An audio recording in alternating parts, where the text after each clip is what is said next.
Saudara, 12 dari 72 siswa SMA N5 Bengkulu yang dikeluarkan dari sekolah tetap bertahan ikut pelajaran di sekolah. Namun mereka mendapatkan perlakuan yang tidak menyenangkan dari pihak sekolah.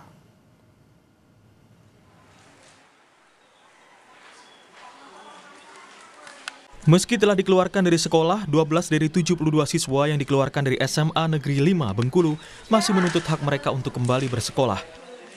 Namun perjuangan mereka tidaklah mudah. Mereka harus belajar mandiri dengan berpindah-pindah tempat seperti di perpustakaan sekolah, kantin sekolah, hingga rumah kuasa hukum mereka.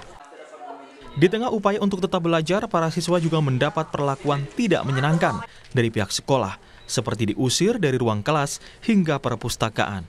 Padahal tak banyak yang diinginkan oleh 12 siswa ini, hanya ingin bersekolah di tempat mereka mendaftar.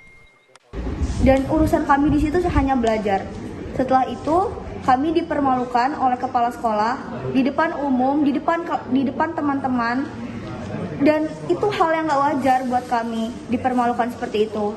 Setelah itu kami diusir dari kelas, kami diusir ke perpustakaan untuk belajar di perpustakaan. Setelah di perpustakaan, kami diusir secara halus oleh pihak perpustakaan dan sehingga kami belajar di kantin. Kami dipermalukan di khalayak ramai. Kami diluruskan suatu persoalan. Kepala SMA Negeri 5 Bengkulu, Bihanudin mengaku saat itu ia telah meminta operator SPMB untuk melakukan proses daftar ulang kepada 432 siswa yang diterima sesuai jumlah data pokok pendidikan.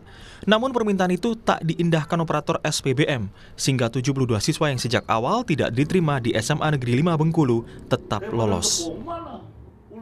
Di waktu penerimaan mereka mendaftar secara resmi itu, status mereka ini tidak diterima.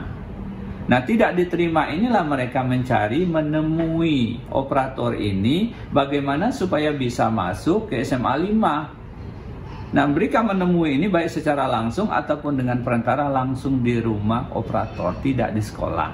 Nah, kalau mereka mengatakan bahwasanya mereka itu diterima secara resmi di SMA 5, itu nonsen. Ombudsman menemukan adanya maladministrasi berupa penyimpangan prosedur penerimaan siswa yang dilakukan kepala sekolah dan juga panitia penerimaan siswa. Ombudsman langsung menyerahkan rekomendasi kepada Gubernur Bengkulu untuk memberikan sanksi kepada sekolah dan juga Dinas Pendidikan karena dianggap lalai dalam proses SPMB. Tim Liputan Kompas TV, Bengkulu.